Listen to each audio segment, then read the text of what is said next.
नमस्कार दोस्तों, आज का ये वीडियो आपके लिए बहुत ज़रूरी और एक इम्पॉर्टेंट होने वाला है। बजट 2025 के अनाउंस होने से पहले ही सरकार ने एक नई व्यवस्था, एक नई पेंशन स्कीम जो है वो जारी कर दी गई है। 24 जनवरी 2025 को एक लेटेस्ट नोटिफिकेशन जारी किया गया है, जिसके अंदर सभी सरकारी कर्मचारियों की पेंशन स्कीम्स के लिए एक नई पेंशन योजना जारी करी गई है। ये pension scheme national pension systems के तहत कवर करी गई है। जो भी सेंट्रल गवर्नमेंट एम्प्लॉयज है वो लोग ये पेंशन स्कीम ऑप्ट कर सकते हैं। इस पेंशन स्कीम का नाम है यूनिफाइड पेंशन स्कीम और ये 1 अप्रैल 2025 से लागू होने जा रही है। यानी कि आप सेंट्रल गवर्नमेंट के एम्प्लॉय रह चुके हैं या फ्यूचर में रहने वाले हैं तो उस केस में आप इस स्कीम को ऑप्ट कर सकते हैं। आप चाहें तो एनपीएस के तहत अपनी पेंशन ले सकते हैं या फिर ये जो नई स्कीम है यूनिफाइड पेंशन स्कीम, इसके तहत आप पेंशन जो है वो ले सकते हैं। ये पेंशन स्कीम 1 अप्रैल 2025 से लागू करी गई है और इस पेंशन स्कीम में आपको कई फायदे, कई बेनिफिट यहां पर दिए गए हैं। पूरा डिटेल नोटिफिकेशन यहां पर दिया गया है।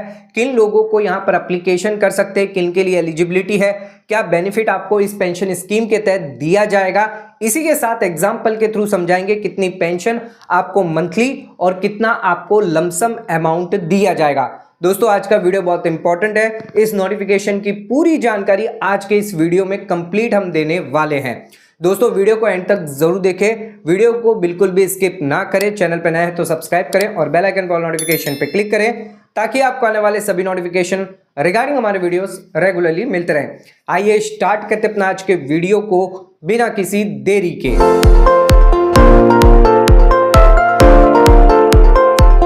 दोस्तों, आइए स्टार्ट करते अपना आज के वीडियो को और बात करते हैं यूनिफाइड पेंशन स्कीम के बारे में। क्या होगी इसकी एप्लीकेबिलिटी और क्या होगी इसकी एलिजिबिलिटी क्राइटेरिया। सबसे पहले बात करते हैं एप्लीकेबिलिटी के बारे में। तो अगर आप एक सेंट्रल गवर्नमेंट के एम्प्लॉय हैं जो कवर करते हैं नेशनल पेंशन सिस्टम के तहत और अगर आपने ऑप्ट किया है यूनिफाइड पेंशन स्कीम को, तो उस केस में आप इस स्कीम के लिए एलिजिबल यानी इस स्कीम के अंदर अप्लाई कर सकते हैं। ध्यान रखिएगा, यहाँ पर 3 कंडीशन इंपॉर्टेंट है। पहली कंडीशन, आप सेंट्रल गवर्नमेंट के एम्प्लॉय होने चाहिए। दूसरी कंडीशन, आप कवर होने चाहिए नेशनल पेंशन सिस्टम के तहत।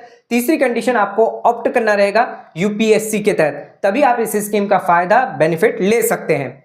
आइए इसके साथ साथ हम एलिजिबिलिटी क्राइटेरिया भी जान लेते हैं। यानी आप एप्लीकेबिलिटी तो आप पर आ जाती है लेकिन एलिजिबल होना जरूरी है। अगर आप एलिजिबल नहीं होंगे तो उस केस में आप इस स्कीम का फायदा बेनिफिट नहीं ले सकते। ध्यान रखिएगा, एलिजिबल होने के लिए आपको लगातार 10 साल तक यहां पर सर्विस देनी है। अगर आप सेंट्रल गवर्नमेंट के एम्प्लॉय हैं, लगातार 10 साल तक सर्विस देते हैं, तो उस केस में आप इस स्कीम को ऑप्ट कर सकते हैं। अगर आपने 10 साल से पहले ही अगर रिटायरमेंट ले लिया है या जॉब छोड़ दिए तो उस केस में आपको कोई भी बेनिफिट फायदा इस स्कीम के तहत नहीं दिया जाएगा। ध्यान रखिएगा, यहां पर 10 साल तक कंडीशन जो वो इंपॉर्टेंट है। इसी के साथ साथ यहां पर दूसरी जो कंडीशन है वो है 25 साल की। 25 साल तक अगर आप करते हैं, 25 साल से अगर ज्यादा भी करते हैं तो मैक्सिमम आपको 25 साल तक का ही पेंशन जो भरता है वही दिया जाएगा। यानी 25 साल के हिसाब से ही कैलकुलेशन किया जाएगा।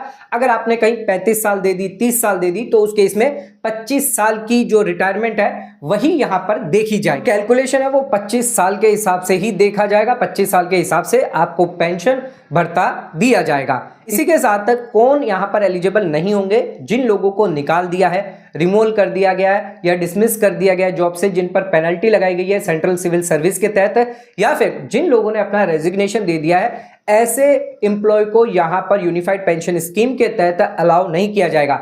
यानी ये लोग जो है यूनिफाइड पेंशन स्कीम को ऑप्ट नहीं कर पाएंगे। तो ध्यान रखिएगा, एलिजिबिलिटी क्राइटेरिया, एप्लीकेबिलिटी और किन लोगों पर अप्लाई नहीं होगा।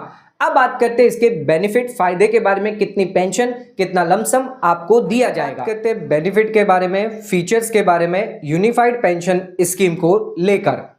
यहां पर यूनिफाइड पेंशन स्कीम के अंदर एक कॉर्पोरेट जो है वो क्रिएट किया जाएगा, एक फंड क्रिएट किया जाएगा, जिसके अंदर 2 तरीके के फंड होने वाले हैं। पहला आपका इंडिविजुअल कॉर्पोरेट और दूसरा आपका पूल कॉर्पोरेट।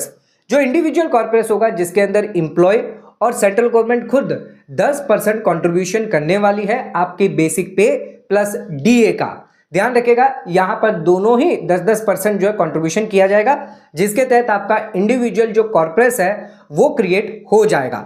इसके अलावा पुल कॉर्पोरेट भी दिया गया है जिसके अंदर सेंट्रल गवर्नमेंट एडिशनल 8.5% कंट्रीब्यूशन करने वाली है। ध्यान रखिएगा एनपीएस के अंदर 14% सेंट्रल गवर्नमेंट जो है कंट्रीब्यूट करती है, लेकिन यहां पर यूपीएस के तहत अब यहां पर 18.5% कंट्रीब्यूशन करेगी आपकी बेसिक पे प्लस डीए का।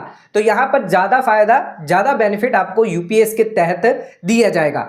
इसके अलावा जो भी कंट्रीब्यूशन आपका किया जाएगा, यानी जो भी कॉर्पोरेट आपका क्रिएट कर दिया जाएगा, अब इस कॉर्पोरेट से आपको जो है पैसा यहां पर दिया जाएगा। दो तरह का पैसा यहां पर दिया जाएगा। पहला आपको लमसम एक तो अमाउंट दी जाएगी, दूसरा आपको मंथली पेंशन जो है दी जाएगी। जो लमसम पैसा यहां पर दिया जाएगा उसके लिए कैलकुलेशन दिया गया है 10%, यानी जितना भी आपकी बेसिक पे प्लस डीए होगा उसका 10%। मान के चलिए 1 लाख रुपए आपका बेसिक पे है तो इसका 10% यानी 10,000 आपका कैलकुलेट किया जाएगा। यहां पर every completed 6 month of qualifying service देखी जाएगी, यानी कि अगर आपने 10 साल की सर्विस कंप्लीट करी है, इसका मंथली अगर देखें तो 120 महीने होते हैं, तो 120 महीने डिवाइड बाय 6 यानी 20 के फैक्टर के हिसाब से देखा जाएगा तो 10,000 इंटू 20 तो 2 लाख रुपए लमसम आपको दे दिया जाएगा। एक तो यहां पर लमसम आपको दिया जाएगा, अब यहां पर मंथली भी पे आउट आपको दिया जाएगा। मंथली पे आउट देने के लिए भी कैलकुलेशन दिया गया है। जो भी मंथली पे आउट दिया जाएगा वो डिपेंड करेगा आपके रिटायरमेंट से 12 महीने की जो भी एवरेज सैलरी होगी, बेसिक पे होगा उसका 50%, यानी जो भी आपकी एवरेज सैलरी निकल के आती है, मान के चलिए 45,000 आपकी एवरेज सैलरी है तो उसके इसमें 50% यानी डिवाइड बाय 2 करते हैं तो 22,500 आपको हर महीने पेंशन दी जाएगी। ध्यान रखिएगा मिनिमम यहां पर आपको 25 साल तक ही दिया जाएगा, यानी 25 साल के हिसाब से ही कैलकुलेशन किया जाएगा। अगर आपने सर्विस 30 साल की दी है तो उसके इसमें 25 साल का ही दिया जाएगा। अगर आपका 25 साल से कम अगर आपने सर्विस दी है तो उसके इसमें प्रोपोर्शनेट कैलकुलेट किया जाएगा, यानी उसके इसमें 22,500 नहीं बल्कि कम होगा, 18,000 19,000 इस हिसाब से होगा। डिपेंड करता है आपका यहां पर सर्विस पीरियड क्या होगा। इसके साथ साथ मिनिमम गारंटेड पेंशन पे आउट रखा गया है 10,000 रुपए। अगर किसी कैलकुलेशन में आपका 8,000 या 9,000 पेंशन निकल कर आती है तो उसके इसमें गारंटेड आपको 10,000 पेंशन दी जाएगी। यहां पर ये सारे बेनिफिट आपको दिए जाएंगे। इसके अलावा अगर किसी इंप्लॉय की डेथ हो जाती है तो उस केस में फैमिली पेंशन, फैमिली पे आउट 60% तक दिया जाएगा। इसी के साथ डीए यानी डीएनएस अलाउंस भी आपको दिया जाएगा। डिपेंड करेगा उस समय आपकी क्या सैलरी होती है जब आपको यहां पर पेंशन दी जाएगी। और गवर्नमेंट द्वारा यहां पर बेंचमार्क कॉर्पोरेट जो है वो क्रिएट किया जाएगा। जो पेंशन फंड रेगुलेटरी अथॉरिटी द्वारा एक डिफॉल्ट पैटर्न के तहत एक बेंचमार्क कॉर्पोरेट होगा, यानी गवर्नमेंट के हिसाब से 25 साल के अंदर कितना आपका फंड होना चाहिए और कितना आपका इंडिविजुअल कॉर्पोरेट है, ये कंपैरिजन किया जाएगा। अगर आपका इंडिविजुअल कॉर्पोरेट जो हमने देखा है 10% आप खुद कंट्रीब्यूट करते हैं, आपकी जो सेंट्रल गवर्नमेंट है वो कंट्रीब्यूट करता है। ये जो इंडिविजुअल कॉर्पोरेट और पूल कॉर्पोरेट जो होगा आपका, यानी टोटल जो आपका फंड होगा यूनिफाइड पेंशन स्कीम का, अगर ये बेंचमार्क कॉर्पोरेट से सिमिलर है तो उस केस में पूरी पेंशन आपको दी जाएगी। अगर ये फंड ज्यादा होगा तो उस केस में उतना ही, यानी बेंचमार्क से ज्यादा आपको पैसा पेंशन के हिसाब से कैलकुलेशन नहीं दिया जाएगा। यानी 50 लाख आपका बेंचमार्क है, इंडिविजुअल कॉर्पोरेट आपका 55 लाख है तो उस केस में 50 लाख के हिसाब से देखा जाएगा, बाकी का जो 5 लाख है वो आपको क्रेडिट कर दिया जाएगा। अगर आपका कॉर्पोरेट 45 लाख रुपया है, बेंचमार्क 50 लाख है तो उस केस में आपको ऑप्शन दिया जाएगा, आप चाहें तो 5 लाख रुपया डालकर अपना कॉर्पोरेट सही कर सकते हैं, जिसके तहत आपको पेंशन पूरी की पूरी दी जाएगी जो भी कैलकुलेशन निकल कर आती है। लेकिन अगर आप ये 5 लाख जमा नहीं करते तो उस केस में आपको प्रोपोर्शनेट यहां पर दिया जाएगा, तो उस केस में 22,500 नहीं बल्कि यहां पर कम हो जाएगा। डिपेंड करता है आपका कॉर्पोरेट क्या होता है, डिपेंड करता है आपका सर्विस पीरियड क्या होता है। आइए अब एग्जांपल के थ्रू समझते हैं लमसम कितना आपको पैसा दिया जाएगा और इसके साथ साथ मंथली पेंशन कितनी आपको दी जाएगी। मंथली पेंशन यहां पर अगर आपके सभी कंडीशन फुलफिल होती है, यानी आपने 25 साल की सर्विस दी है, साथ में आपके बेंचमार्क कॉर्पोरेट मैच करता है, तो उस केस में आपकी जितनी भी एवरेज सैलरी होगी, यानी 45,000 अगर मान के चलें है तो उस केस में डिवाइड बाय 2 यानी 50% यानी 22,500 आपको पेंशन मिल जाएगी। अब अगर आपने पेंशन पीरियड यहां पर कम हो जाता है, यानी 25 साल से कम अगर आपने सर्विस दी है या आपका कॉर्पोरेट आपने पार्शियल विड्रॉ कर दिया है, तो उस केस में आपका कॉर्पोरेट जो है वो इफेक्ट होगा। उस केस में आपका जो पेंशन अमाउंट है वो भी इफेक्ट होगा। तो जानेंगे इसको हम एग्जांपल से। आइए आ जाते अपने एग्जांपल पर और देख लेते हैं लमसम। लमसम कितना पैसा आपको दिया जाएगा। ध्यान रखिएगा यहां पर जो लमसम है बेसिक पे मान के चलते हैं 45,000 रुपये। बेसिक पे के साथ साथ आपको यहाँ पर डीए 53% अगर एग्जाम्पशन लेकर चलते हैं कि 53% आपको मिल रहा है तो 23,850 रुपये मिल रहे हैं। टोटल इमोल्यूमेंट्स आपको यहाँ पर मिल रहा है 68,850 रुपये। अब ये 68,850 रुपये जो भी आपको मिल रहा है इसका 10% यानी 6,885 रुपीज़ आपको यहाँ पर मिलेगा। अब आपको यहाँ पर फैक्टर कैलकुलेट करना है। जो फैक्टर है वो डिपेंड करता है आपकी सर्विस पर, आपने कितने साल की सर्विस दी है, 10 साल की दी है, 15 साल की, 20 साल की, 25 साल की, 30 साल की या फिर 35 साल की। यहां पर इनको आपको कन्वर्ट कर लेना है महीनों में। 10 साल की अगर सर्विस दी है तो 120 महीने, 15 साल की सर्विस दी है तो 180, फिर 100, 240, 300, 360 और 420, इस हिसाब से महीने कैलकुलेट कर लेने। अब ये जो भी महीने होंगे उनको डिवाइड करना आपको 6 फैक्टर के हिसाब से। ध्यान रखिएगा, हमने आपको बताया था every completed 6 month of qualifying service देखी जाएगी, जिसके तहत आपका फैक्टर निकल के आएगा 20, 30, 40, 50, 60, 70। अब आपको यहां पर जो भी आपका 6885 जो भी आपकी पे आउट निकल कर आया है, जो भी लमसम निकल कर आया है 10%, उसको आपको मल्टीप्लाई कर देना। अगर आपकी 10 साल की सर्विस है तो 20 से मल्टीप्लाई करेंगे तो 1,37,000 आपका लमसम निकल के आएगा। इसी तरह आपका अगला जो लमसम है, जो आप 15 साल की सर्विस देंगे तो उसके इसमें 2,06,000, 2,75,000, 3,44,000, 4,13,000 और 4,81,000। तो इस हिसाब से आपको जो लमसम है वो दिया जाएगा। पूरा कैलकुलेशन यहां पर समझाया गया है, इस हिसाब से आपको लमसम दिया जाएगा।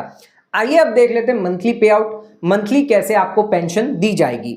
आइए अब हम देख लेते हैं मंथली पेंशन आपको कैसे दी जाएगी यूनिफाइड पेंशन स्कीम के तहत। नोटिफिकेशन के अंदर एग्जाम्पल दिया है, इसी एग्जाम्पल को हम आपको बताएंगे। तो यहां पर ध्यान रखिएगा, 5 कंडीशन पहले दी गई है। पहली कंडीशन आपकी 12 महीने की एवरेज बेसिक पे जो यहां पर 45,000 दिया गया है। दूसरी यहां पर कंडीशन है कि आपने लगातार 25 साल तक यहां पर सर्विस दी है। तीसरी कंडीशन, आपने लगातार यहां पर कंट्रीब्यूशन किया है, कभी भी आपने कंट्रीब्यूशन यानी क्रेडिट मिस नहीं करी है। इसके अलावा आपने डिफॉल्ट पैटर्न ऑफ इन्वेस्टमेंट जो है वो फॉलो किया है, यानी जो भी पेंशन रेगुलेटरी अथॉरिटी द्वारा जो भी डिफॉल्ट पैटर्न है उसी के हिसाब से आप यहां पर कर रहे हैं, ये कंडीशन आप कंप्लाई कर रहे हैं। और आखिरी जो कंडीशन है, कोई भी पार्शियल विड्रॉल आपने नहीं किया है, यानी कोई भी पैसा आपने बीच में कभी भी विड्रॉ नहीं किया है। ये 5 कंडीशन अगर आप फॉलो करते हैं तो उस केस में आपको सीधे सीधे 50% यानी जो भी आपका 45,000 है उसका 50% आपको पेंशन दे दी जाएगी, यानी 22,500। ये पहला सिनारियो है जिसके अंदर फॉर्मूला दिया गया है, फॉर्मूला दिया गया है P/2। P क्या है? हमारी पेंशन जो भी बेसिक पे है, मल्टीप्लाई बाय यहां पर Q/300। Q क्या होगा? जो भी हमने सर्विस पीरियड दिया है। ध्यान रखिएगा यहां पर डिफॉल्ट आपका 300 यानी 25 साल दिए गए, 25 साल के हिसाब से ही आपको पेंशन दी जाएगी। अगर यहां पर जो Q है वो 25 साल से कम होगा तो उस केस में 22,500 से कम आपकी यहां पर पेंशन हो जाएगी। इसके अलावा यहां पर IC और BC दिया गया है। IC मतलब आपका इंडिविजुअल कॉर्पोरेस और BC मतलब आपका बेंचमार्क कॉर्पोरेस। जो भी आपका इंडिविजुअल कॉर्पोरेस जो निकल कर आया है 25 साल के अंदर और जो पेंशन अथॉरिटी द्वारा जो बेंचमार्क दिया गया है उसके हिसाब से जो कॉर्पोरेस है वो यहां पर कैलकुलेट किया जाएगा। जो एक पूरा फॉर्मूला दिया गया है जिसके तहत आपको पेंशन कैलकुलेट करना होगा। तो पहला सिनारियो हमने देख लिया कि अगर हमारा सर्विस पीरियड यानी 5 कंडीशन हमने कंप्लाई कर दी तो उस केस में सीधे सीधे जो भी आपकी बेसिक पे होगी उसका 50% यानी 45,000 है तो सीधे सीधे आपको 22,500 की पेंशन मिल जाएगी। दूसरा सिनेरियो देख लेते हैं कि अगर आपने यहां पर 15 साल की सर्विस दी है, 25 साल की नहीं दी है, 15 साल की दी है, तो इस केस में यहां पर 80/300 मंथ्स देखे जाएंगे जिसके तहत आपका 13,500 का यहां पर पेंशन हो जाएगा। ध्यान रखिएगा क्योंकि यहां पर आपने लेसर पीरियड दिया है जिसकी वजह से आपका पेंशन अमाउंट कम हो जाए। तीसरा सिनेरियो देख लेते हैं जिसमें आपने 10 साल की सर्विस दी है यानी कुल 120 महीने की, तो उस केस में आपका 9,000 पेंशन निकल के आता है। ध्यान रखिएगा क्योंकि यहां पर आपका जो कॉर्पोरेस है 25 लाख रुपए यानी इंडिविजुअल कॉर्पोरेस भी 25 लाख रुपए और बेंचमार्क भी यहां पर कैलकुलेशन में 25 लाख दिए गए, तो उसके तहत आपको यहां पर 9,000 नहीं बल्कि 10,000 दिया जाएगा क्योंकि यहां पर मिनिमम गारंटेड पेंशन पे आउट 10,000 रखा गया है तो उस केस में 10,000 आपको मिल जाएगा। आइए देखते हैं फोर्थ, आ जाते हैं अपने फोर्थ सिनेरियो पे। तो यहां पर भी आपने 10 साल की सर्विस दी है लेकिन आपका इंडिविजुअल कॉर्पोरेस 25 लाख नहीं बल्कि 22 लाख रुपए है, तो यहां पर 22 लाख डिवाइड बाय 25 लाख देखे जाएंगे और 120 डिवाइड बाय 300 महीने और 45 डिवाइड बाय 2। ध्यान रखिएगा अगर ये 3 लाख रुपए आप जमा कर देते हैं तो उस केस में आपको 10,000 का जो पेंशन है वो दिया जाएगा। लेकिन क्योंकि यहां पर आपने 3 लाख जमा नहीं करें तो उस केस में 8800 का यहां पर आपको पेंशन दी जाएगी।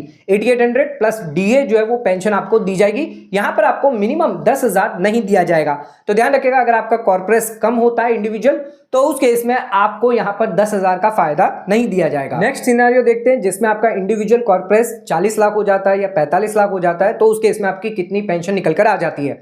अगर आपका कॉर्पोरेट इंडिविजुअल कॉर्पोरेट जो है वो 45 लाख होता है और बेंचमार्क कॉर्पोरेट 50 लाख होता है, बाकी सारी कंडीशन सेम है, तो उस केस में आपको 20,350 रुपए का ही पेंशन दिया जाएगा। अगर आपका कॉर्पोरेट 40 लाख रुपए का है इंडिविजुअल और बेंच लाख 50 लाख का है, तो उस केस में आपको 18,000 का पेंशन दिया जाएगा। कहीं आपका जो कॉर्पोरेट है वो 55 लाख का हो गया और बेंचमार्क कॉर्पोरेट 50 लाख का है, तो उस केस में यहां पर 50 लाख के हिसाब से देखा जाएगा, बाकी का जो 5 लाख रुपया है वो आपके अकाउंट में क्रेडिट कर दिया जाएगा। तो उस केस में 22,500 ही पेंशन आपको दी जाएगी। आ जाते हैं अगले सिनेरियो पे, तो 45 लाख रुपया आपका इंडिविजुअल कॉर्पोरेट है, बेंचमार्क कॉर्पोरेट आपका 50 लाख है, लेकिन आपने 2.5 लाख रुपया यहां पर जमा कर दिया, बाकी 2.5 लाख रुपया आपने जमा नहीं किया, 5 लाख का गैप था, तो उस केस में 47,50,000 के हिसाब से आपका इंडिविजुअल कॉर्पोरेट देखा जाएगा। 50 लाख आपका बेंचमार्क होगा, तो उस केस में 21,375 रुपया आपको पेंशन होगी। अगर आपका 45 लाख रहता तो उस केस में 20,250 होता। तो यहां पर आपका जितना कॉर्पोरेट आप सही करेंगे उतना पेंशन अमाउंट आपकी जो है वो बढ़ जाएगी। तो ध्यान रखिएगा, यहां पर सभी एग्जाम्पल दिए गए हैं, चाहे वो लमसम हो या फिर यहां पर मंथली पे आउट, दोनों ही पेंशन यहां पर आपको दी जाएगी। लमसम भी पैसा दिया जाएगा और ये जो मंथली पेंशन है ये भी दी जाएगी, जिसके लिए सारा कैलकुलेशन यहां पर दिया गया है। मंथली पेंशन जो है वो अफेक्ट कब करेगी, जब आपका 25 साल से पीरियड कम होगा या फिर आपका इंडिविजुअल कॉर्पोरेट मैच नहीं करता आपके बेंचमार्क कॉर्पोरेट से, जिसके कई कारण हो सकते हैं। आपने डिफॉल्ट पैटर्न नहीं किया, आपने पार्शियल विड्रॉल कर दिया, पैसा सही से जमा नहीं किया, तो उसके वजह से आपको यहां पर पेंशन कम मिल सकती है। दोस्तों, सरकार द्वारा यूनिफाइड पेंशन स्कीम जो है वो जारी कर दी गई है। 1 अप्रैल 2025 से ये स्कीम लागू हो जाएगी। जो लोग एग्जिस्टिंग सेंट्रल गवर्नमेंट के एम्प्लॉय हैं या फ्यूचर में एम्प्लॉय होने वाले हैं वो इस स्कीम में ऑप्ट कर सकते हैं। ध्यान रखिएगा, आप ऑलरेडी अगर एनपीएस के अंदर है तो उस केस में जो भी पैसा अगर आपका होगा वो ट्रांसफर कर दिया जाएगा यूपीएस स्कीम के अंदर। यहां पर आपने एक बार अगर ऑप्शन सिलेक्ट कर लिया तो वो आपके लिए फाइनल होगा, फिर आप उसको विड्रॉ नहीं कर पाएंगे। आप अगर एनपीएस में जाना चाहते हैं तो आप एनपीएस में भी जा सकते हैं, आप अगर यूपीएस में चूज करना चाहते हैं तो आप यूपीएस भी चूज कर सकते हैं, लेकिन एक बार आपने चूज कर लिया उसके बाद आप इसको विड्रॉ नहीं कर सकते हैं। तो ये इंपॉर्टेंट नोटिफिकेशन, ये इंपॉर्टेंट जानकारी जो है सरकार द्वारा यहां पर दी गई है। तो जो लोग 1 अप्रैल के बाद यूपीएस स्कीम के अंदर जाना चाहते हैं वो इस स्कीम के तहत ऑप्ट कर सकते हैं। दोस्तों, आज का वीडियो आपको कैसा लगा? आज का वीडियो अगर आपको पसंद आए तो वीडियो को लाइक से सब्सक्राइब करना ना भूलें, वीडियो को ज्यादा से ज्यादा शेयर करें ताकि और लोगों तक इसकी नॉलेज पहुंच सके। आज का वीडियो खत्म करते हैं, धन्यवाद।